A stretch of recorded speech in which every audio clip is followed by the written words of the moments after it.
আসসালামু আলাইকুম, welcome back to my channel. আশা করি সকলেই ভালো আছেন। আলহামদুলিল্লাহ, আমিও ভালো আছি। আজকে নিয়ে এলাম ছোট বড় সকলেরই মজাদার পুডিং রেসিপি। আশা করি আপনাদের সকলের ভালো লাগবে। যদি ভালো লেগে থাকে প্লিজ আমার চ্যানেলটি সাবস্ক্রাইব করবেন এবং লাইক দিয়ে আমার পাশে। চলুন তবে দেখে নেওয়া যাক পুরো রেসিপিটি।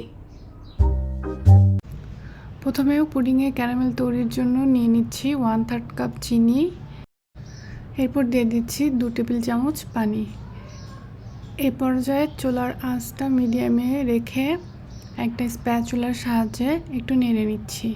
খেয়াল রাখতে হবে ক্যারামেলটি যেন পুড়ে না যায়, এতে তিতা হয়ে যাবে। তৈরি হয়ে গেল আমার পুডিংয়ের ক্যারামেল। যে মোল্ডে সেট করবেন সেই মোল্ডে ক্যারামেলটি ঢেলে নিচ্ছি। এটা অবশ্যই গরম অবস্থায় ঢেলে নিতে হবে, নাহলে জমাট বেঁধে যাবে।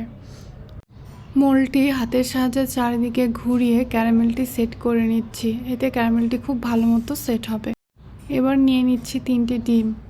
হাতের সাহায্যে ডিমটি একটি বোলে ভেঙে নিচ্ছি। এভাবে এক এক করে সবগুলো ডিম আমি ভেঙে নিচ্ছি। ডিমগুলো ভেঙে নেওয়ার পর একটি মিক্সারের সাহায্যে একটু মিক্সড করে নিচ্ছি। এবার নিয়ে নিচ্ছি 1/4 কাপ চিনি। আপনারা চাইলে এখানে চিনির পরিমাণ বাড়িয়ে নিতে পারেন। আমি চিনি একটু অল্প পছন্দ করি, তাই কম করে নিয়েছি। এবারে চিনি ও ডিমের মিশ্রণটি ভালো করে একটি মিক্সারের সাহায্যে মিশিয়ে নিচ্ছি। খুব ভালো করে মিশিয়ে নেবেন যেন চিনিটা মিক্সড হয়ে যায়। এ পর্যায়ে দিয়ে দিচ্ছি আগে থেকে ঘন করে রাখা 1 কাপ দুধ। দুধটি অবশ্যই আগে থেকে ঠান্ডা করে নিতে হবে। এবার দুধ, চিনি, ডিমের মিশ্রণটি ভালো করে একটা মিক্সারের সাহায্যে মিশিয়ে নিচ্ছি, চিনিগুলো যতক্ষণ না পর্যন্ত গলে যাচ্ছে। এবার দিয়ে দিচ্ছি 1 টেবিল চামচ ভ্যানিলা এসেন্স। অবশ্যই চেষ্টা করবেন এই ভ্যানিলা এসেন্সটি দেওয়ার, তবে ডিমের যে আসতে গন্ধ সেটি থাকে না। ডিমের এই গন্ধটির জন্যই অনেকেই পুডিং খেতে চায় না, তাই এই এসেন্সটি ব্যবহার করলে ডিমের কোনো গন্ধ থাকবে না। সবগুলো একটু মিক্সড করে নিচ্ছি। এ পর্যায়ে 1 চামচ গুঁড়া দুধ দিয়ে দিচ্ছি। এটি অপশনাল, আপনারা চাইলে দিতেও পারেন, নাও দিতে পারেন। তবে এটি দিলে পুডিংয়ের ঘনত্বটা একটু বাড়ে, খেতে খুব মজা হয়।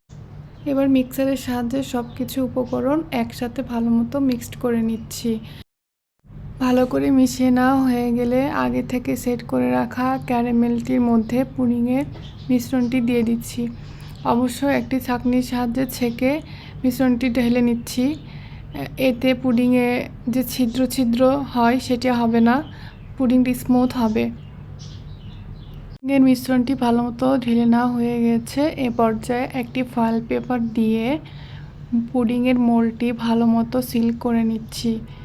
চারিদিকে আমি যেহেতু পুডিংটি ওভেনে বেক করব, তাই ওভেন প্রুফ একটি পাত্রে একটি টিস্যু বিছিয়ে একটু পানি দিয়ে নিচ্ছি।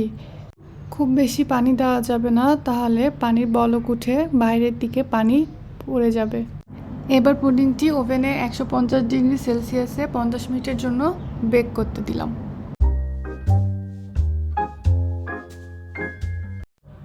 আমার পুডিংটি বেক করা হয়ে গিয়েছে। ওভেন থেকে বের করে নিয়ে কিছুক্ষণের জন্য ঠান্ডা করে নিয়েছি। এরপর একটি ছুরির সাহায্যে চারিদিকে কেটে নিচ্ছি পুডিংটি মোল্ড আউট করার জন্য। পুডিংটি মোল্ড আউট করার পরে কেটে দেখাচ্ছি। আমি ফ্রিজে রেখে পুডিংটি সেট না করেই মোল্ড আউট করেছি, এজন্য আমার পুডিংয়ের এক সাইডে ভেঙে গিয়েছে। আপনারা অবশ্যই পুডিংটি সেট করে তারপর মোল্ড আউট করবেন। তবে পুডিংটি দেখে নিশ্চয়ই বুঝতে পারছেন কতটা স্মুথ হয়েছে। আমার এই রেসিপিটি যদি আপনাদের ভালো লেগে থাকে অবশ্যই লাইক কমেন্ট দিয়ে আমার পাশে থাকবেন। ধন্যবাদ।